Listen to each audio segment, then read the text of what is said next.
যা করার আমি করবো মা, তুমি শুধু বসে বসে দেখবে তোমার এই পুরো ছেলেটা তার মায়ের ঋণ কিভাবে শোধ করছে। আপনি এত মোহ, এত উদার, আপনি মানুষ নয়, আপনি দেবতা। দেবত্বের আমি কি দেখালাম মা? যেমন দেখেছে তোমার বাবা, তবু তাকে প্রাপ্য সাজা নিতেই হবে। তার চরম ক্ষতি করবো আমি। কিন্তু বাবা, আপনি কি পারেন না আপনার এই মোহ উদার মন দিয়ে আমার বাবাকে ক্ষমা করে দিতে? তাহলে তো আমি ঈশ্বরের কাছে অপরাধী হয়ে যাবো মা। কেন বাবা, কার কাছে অপরাধ দেবে? কেন? তুমি আমার পথে আমাকে কুড়িয়ে পাওয়ায় মা। বাবা, কি বলছেন আপনি? আমি ঠিকই বলছি মা। আজ থেকে 20 বছর আগে তোমার বাবা আমার ঘর থেকে আমার ছেলেকে কেড়ে নিয়ে যে কাজ করেছিল, তখন যে আমি কষ্ট পেয়েছিলাম। এখন তার একমাত্র মেয়েকে আমি আমার ঘরে নিয়ে পুত্রবধূ করে রাখবো। দেখবো তোমার বাবা তার বুকের মধ্যে কষ্ট পায় কিনা। বাবা, কি মা, আমার হৃদয় তোমার পছন্দ হয়ে গেল? কিন্তু বাবা, আপনার ছেলে যদি অমর হয়? কি বলছো? আমার ছেলে অমর হবে? গেলে পুলিশ তোমাদের দেখি সে কত বড় পুলিশ হয়েছে। ও ভাই পুলিশ, তুমি তোমার দাদাবাবুকে একবার ডেকে দাও তো।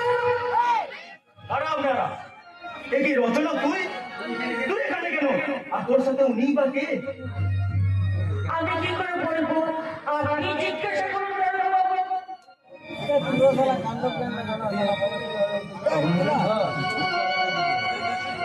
আপনাকে কত চেনা চেনা আনন্দ লাগছে আমার।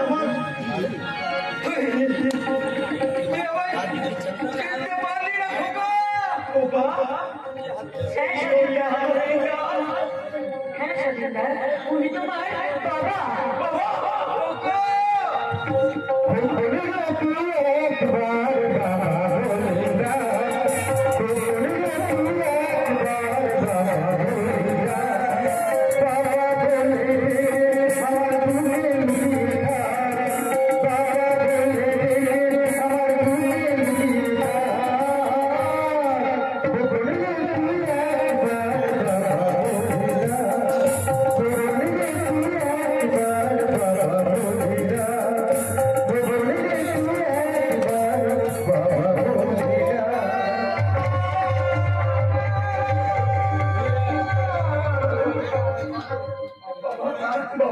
তুমি এতদিন ছিলে না, তাই আমি জীবনে ঠিক করেছি না ভুল করেছি আমি কিছুই জানি না।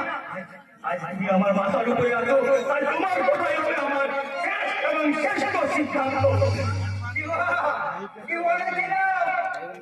আরে বাবা, ওর প্রতিদিন শিরায় শিরায় বলছে বাস্তবতার সত্যের রক্ত, সে কখনো বেইমানি করতে পারে না।